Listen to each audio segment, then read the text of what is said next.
Have you ever noticed that as someone's income rises, the lifestyle they have to maintain often becomes more expensive, yet many of them still feel like money is never enough? They buy a more expensive car, move into a larger apartment, and start taking luxury vacations while quietly creating expenses that become harder to reduce over time. We often assume wealth comes from what we own, even though it is frequently shaped by what we choose not to buy. Many people unknowingly enter a competition to appear successful in front of others, even if it quietly costs them their financial freedom. The irony is that this competition never has a finish line because there is always a bigger house, a newer car, or a more expensive lifestyle ahead.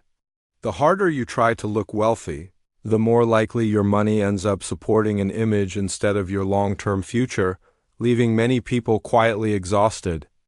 Welcome to The Margin, where we examine the financial systems and psychology shaping everyday life instead of teaching people how to look successful. Today we explore why living simply is not a sign of limitation but one of the most rational financial strategies that can accelerate the path toward financial freedom. Many people believe their financial problems will disappear once their salary increases, but reality often moves in a very different direction. As income rises, spending often rises quietly alongside it through a pattern known as lifestyle creep. It starts with a more expensive coffee, then becomes nicer restaurants, newer gadgets, and more monthly subscriptions. None of those expenses feel significant on their own, but together they slowly raise the cost of living beyond what once seemed imaginable.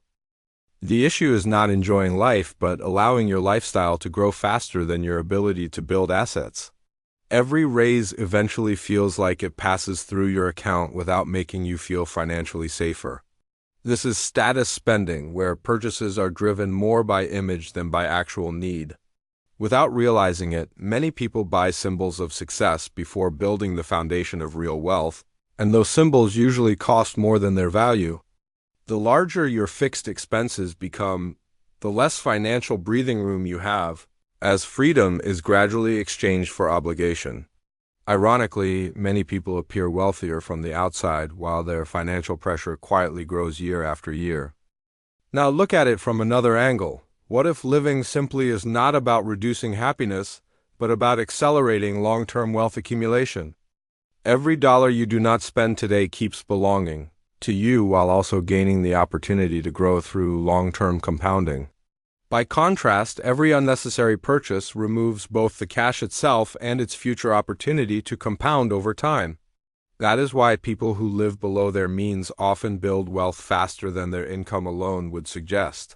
They do not always earn the highest salaries, but they keep more of their money working for their future. The monthly difference may seem small, yet over 5 or 10 years the gap can become remarkably wide. This is why two people with the same salary can experience completely different financial lives over time because their cash flow moves in different directions. One person uses every raise to upgrade lifestyle, while the other uses every raise to increase asset ownership. From the outside, they may appear equally successful, but mathematically they are moving toward entirely different futures. To understand why these small differences create such large long-term gaps, we next need to examine a concept called the overhead multiplier.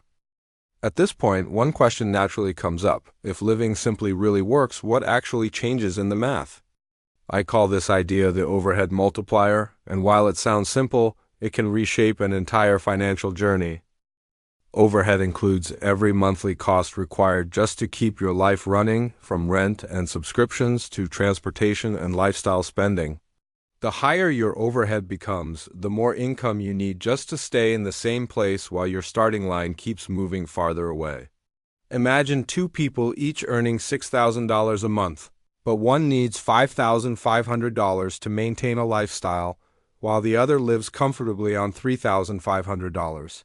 In a single month, the gap looks ordinary, but over 5 or 10 years, the second person's investments continue growing through compounding.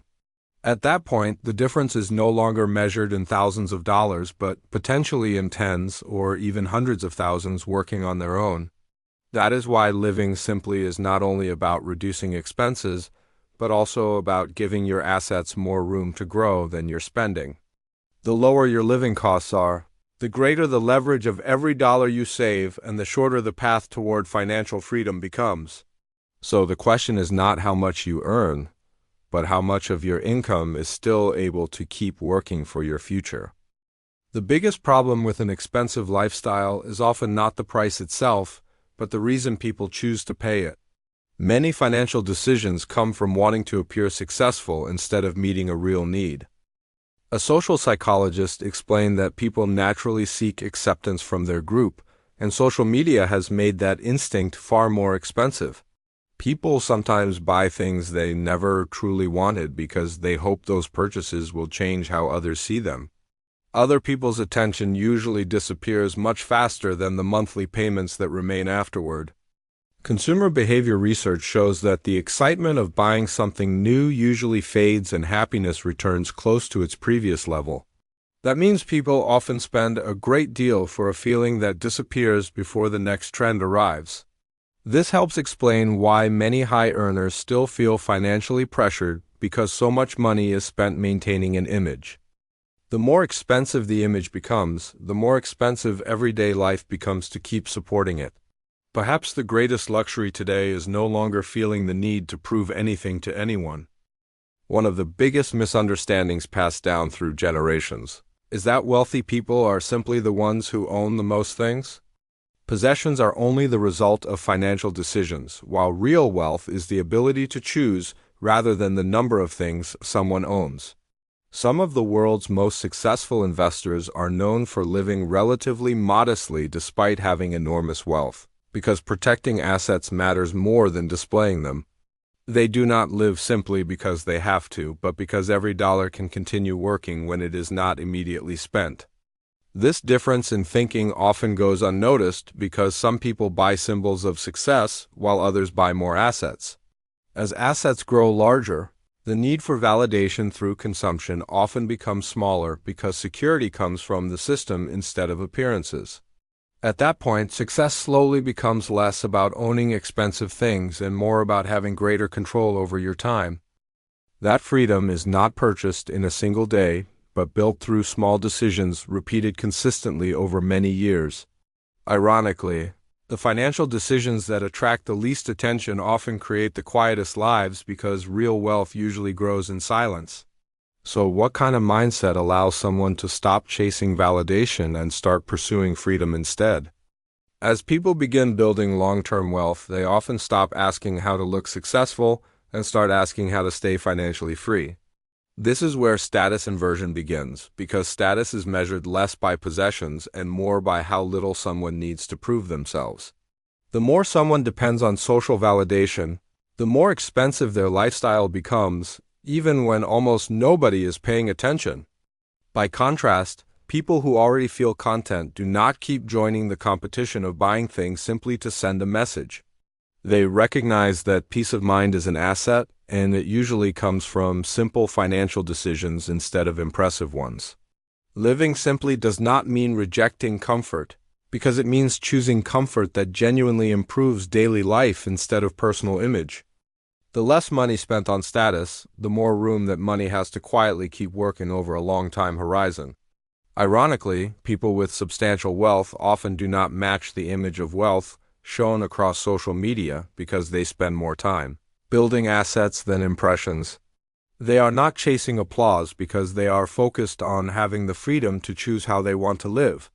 Perhaps that is the kind of luxury that money itself cannot simply purchase. Many people see simple living as a sacrifice, even though in personal finance it can function as a competitive advantage. When the economy slows down, people with high living costs often need immediate extra income, while those with lower overhead have more time to think rationally. They are less likely to panic during market drawdowns because everyday expenses are not driving every investment decision. They can also pursue new opportunities, not because they enjoy more risk, but because their financial margin is wider. Financial freedom often begins with smaller needs instead of a larger paycheck. As living costs become lower, the distance to financial independence becomes shorter because the target itself is more realistic. Money is not only used to buy things, but also to create time, choices, and peace when life becomes unpredictable. Those advantages usually begin with small financial decisions that almost nobody else notices. The strongest wealth often grows quietly without attracting attention while steadily increasing over the years. That is why living simply is not a step backward, but a different direction altogether. Maybe we've misunderstood what it really means to be wealthy. Believing wealth is what other people can see when the most important part is actually invisible. An investment portfolio rarely attracts attention like a new car, yet it quietly purchases more freedom over a long time horizon. Living simply is not about rejecting enjoyment, but choosing enjoyment that doesn't damage your long-term financial future. The less outside validation you need, the more room you have to build the life you actually want. If this perspective resonates with you, consider subscribing because The Margin explores the systems and psychology that shape how money influences everyday life. Sometimes the best financial decision isn't the one that looks impressive, but the one that feels peaceful years later. What is one expense or small luxury you stopped buying that changed your financial situation the most? Thank you for watching, and I'll see you in the next episode here on The Margin.